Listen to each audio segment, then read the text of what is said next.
राष्ट्र निर्माण करने वाले तमाम उन बागवानों को कोटि कोटि नमन, जिन्होंने कभी बंजर में जाकर अपनी पसीने की बूंदों को गिराया।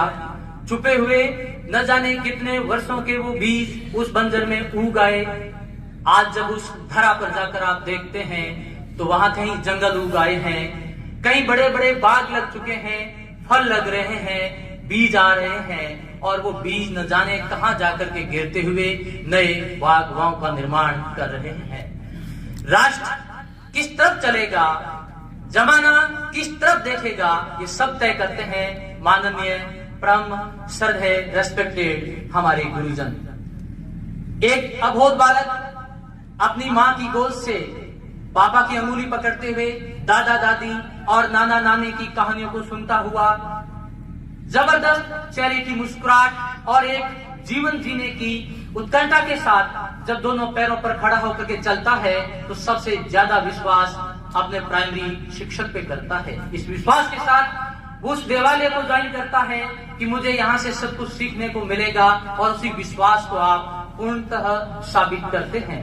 एक शिक्षक उस अबोध बालक के दिमाग में ये चीजें पैदा करता है कि तू एक इंसान बनेगा, बड़ा होकर के डॉक्टर, इंजीनियर, आईएएस बनना न बनना, एक अच्छा इंसान बनना, ताकि इंसानियत जिंदा रह सके। ये आप लोगों ने सिखाया है। मुझे गुरुजन याद आते हैं जिन्होंने ये सिखाया कि पढ़ना लिखना मत करना, परसेंटेज बनाना मत बनाना, लेकिन बेटा बोलना और बैठना सीख लेना। बोलना क्या है, बैठना कहाँ है, ये बातें सीख लेना। मेरा परिचय इस बात से होगा।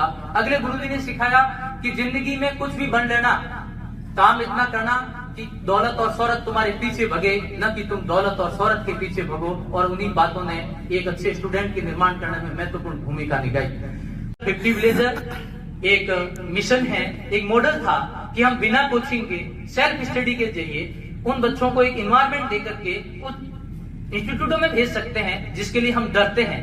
ये भ्रम खत्म करने के लिए स्टार्ट किया गया, और मालिक और आप गुरुजनों की दया से हम सक्सेस रहे, और उम्मीद करते हैं कि आप लोग भी अपने अपने फील्ड में ऐसा कर सकते हैं। अंतिम चेयर से बैठे से लेकर आगे तक बैठे हुए तमाम शिक्षक वो है, जैसा रविंद्र सर आप कह रहे हो कि संख्या कम है, मैं हर गुरुजन में लाखों स्टूडेंट देख रहा हूं, तो जितने लोग हैं उनसे लाख से गुना कर लीजिए, क्योंकि ये वो फल है जिसमें हजारों लाखों बीज है। जहां भी गिरेंगे उस फसल को तैयार कर लेंगे। क्रांतियां जब भी हुई है ना, भगत सिंह, सुखदेव और तीनों ने फांसी पर चढ़ा के यदि क्रांति करके भारत को आजाद कर दिया।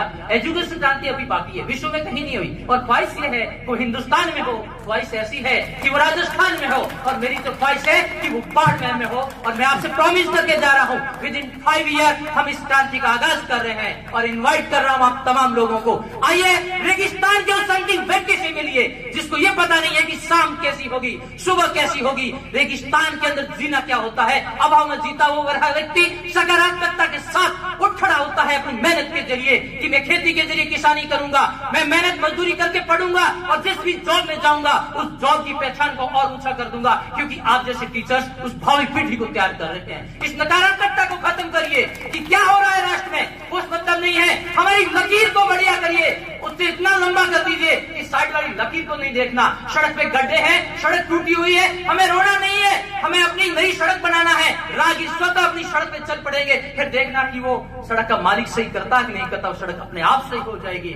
हम लोग हमारी एनर्जी को वेस्ट इस बात में नहीं करें, इस बात में नहीं करें कि ये कर लो वो कर लो। हमें अपने अपने काम को चलना होगा, टीम वर्क के साथ चलना होगा, कंधे से कंधा मिलाकर चलना होगा, कदम से कदम मिलाकर के चलना होगा। एक दूसरे की क्वालिटी, आज हम सब लोग यहाँ बैठे हैं, कोई हैंडराइटिंग में एक्सपर्ट है, कोई स्पोकन में एक्सपर्ट है, कोई पेंटिंग में एक्सपर्ट है, कोई वीडियोग्राफी का है, कोई किसान है, कोई प्रकृति प्रेमी है, कोई इंस्टीट्यूट वाला है, कोई पैसे वाला है, कोई धन वाला है, कोई दौलत वाला है। इस टीम को बना लीजिए और इस टीम को एक साथ खड़ा कर दिए किसी भी मैदान में, वो किसी भी जंग को जीत सकती है। टाइम जरूर लगेगा, लेकिन जंग जीतने के लिए हमें पैसे की जरूरत नहीं होती है, हिम्मत और जज्बे की जरूरत होती है। जिसने भी हिम्मत और जज्बा रखा है उसने उस मेहनत को जीता है। और रेस्पेक्टेड गुरुजन लोग, आप लोग जिस भी फील्ड से है ना, वाकई आप में वो असीम शक्तियां हैं। उस क्रांति का आगाज आपके हाथ में है। ये दीप प्रज्वलन यहाँ किया है, इधर करके देखना और अपने स्टूडेंट को ये बता देना कि जिस जमीन पे जन्मा है तुझे उसी दिन में मरना है ना, तो मरने से पहले अपने कर्म से अपनी पहचान कर ले कि ये व्यक्ति गाने वाला है, ये बोलने वाला है, ये खेती करने वाला है, न कि हम अपने नाम से पहचाने जाए। जिस दिन हमारा देश अपने कर्म से पहचाना जाएगा, उस दिन हम उस राष्ट्र की वास्तविक परिकल्पना करेंगे जो कभी विवेकानंद जी ने किया, कभी कलाम सर ने किया।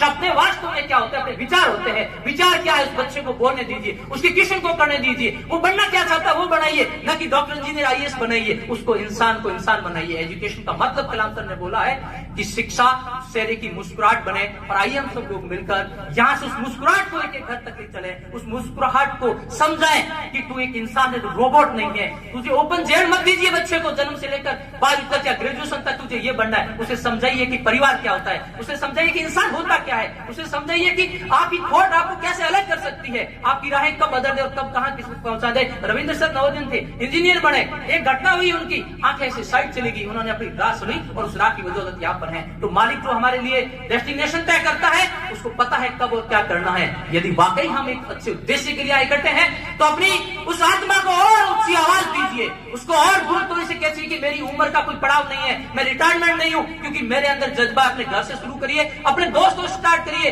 3-4 चीजें सीख लीजिए, बोलना, बैठना और बात करना। जिसने ये तीनों चीजें सीख ली, पहली नींव तैयार हो गई। फिर किताबों से दोस्ती करिए और चलते बढ़िए कि मेरी लागी पढ़ाई संग प्रीत, दुनिया क्या जाने, दुनिया क्या जाने, दुनिया क्या जाने, मुझे मिल गया मेरे मन का मीत, दुनिया क्या जाने।